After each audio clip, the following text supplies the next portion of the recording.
Mandatory minicamp begins this week for the Arizona Cardinals. What are some storylines that you and everybody else need to follow as the team enters the last part of the offseason before training camp later in July?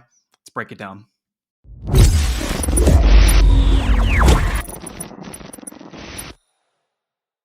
It's been a very interesting offseason for the Cardinals, basically from the very jump, where just the day after the regular season started, both Cliff Kingsbury and Steve Keim were gone and away from the organization just after the offseason prior, where they received contract extensions.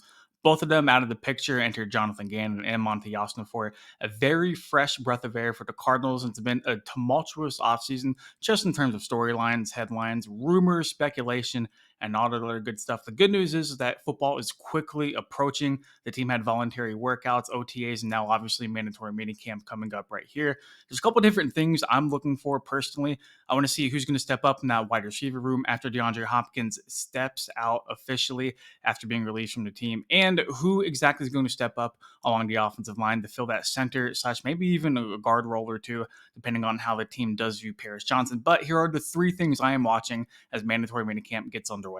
Number one, first and foremost, Budda Baker, the face of the Cardinals franchise, initially requested a trade early in the offseason after the team did not make him the highest paid safety in the league per his request. There was a lot of speculation and rumors as to whether or not Budda Baker, not even showing up the mandatory minicamp or even training camp, but let alone would be on the roster for 2023. There was some spade circulation the first couple of days after he went public with his trade request. But nonetheless, here we are. NFL media's Ian Rappaport did say that Budda Baker was in the building ahead of mandatory minicamp. Media members such as myself and others will be able to see him both Tuesday and Wednesday this week. And while he will surely have that certified Budda Baker smile, there's still business that needs to be had here in Arizona.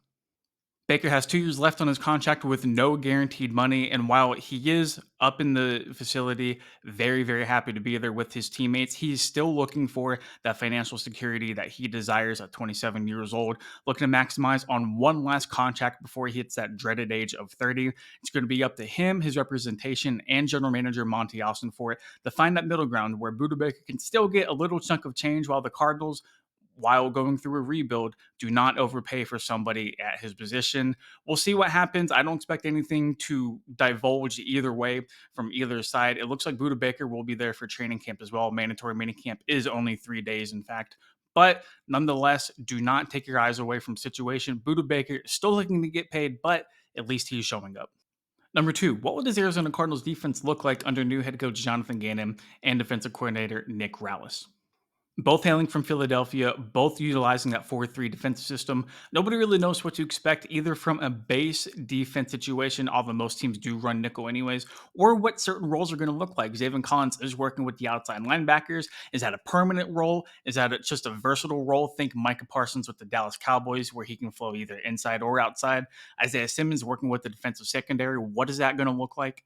Also, you look at the different pass rushers Arizona does have between BJ Ojolari, Cameron Thomas, and Myjai Sanders. What's that snap distribution going to look like? Is there anybody else that can step up along the Cardinals front seven that did lose guys such as Zach Allen, JJ Watt, and Marcus Golden during the offseason? There's a lot of questions here in the desert about what that defense will look like. Both Gannon and Rallis are very hesitant and coy whenever it comes to divulging any details about that. So it looks like we'll have to wait until either training camp or preseason to get a little indication of what we can expect on that side of the ball. But nonetheless, plenty of questions, and hopefully during mandatory minicamp, we'll be able to figure some of those out. Finally, as Kyler Murray returns from rehab on an unknown timetable, leaving week one and potentially even the weeks following open for anybody's task at the quarterback position, who will step up as the QB1 for the Cardinals during that timetable?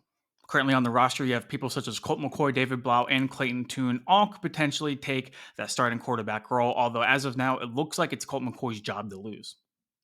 However, McCoy is 36 years old, did have offseason surgery, and his injury history isn't exactly promising, although he has filled in well for Kyler Murray the last couple of years when called upon. But this isn't Cliff Kingsbury offense anymore. It's a brand new system underneath new offensive coordinator Drew Petzing. Could a guy like David Blau sneak in? He fared pretty well in the short cameo we got from him late last season. Clayton Tune has been impressing some of the coaches during OTAs. We'll see how far that can take him. But nonetheless, it'll be very interesting to see who indeed is able to elevate themselves and separate themselves as we get closer to training camp and preseason.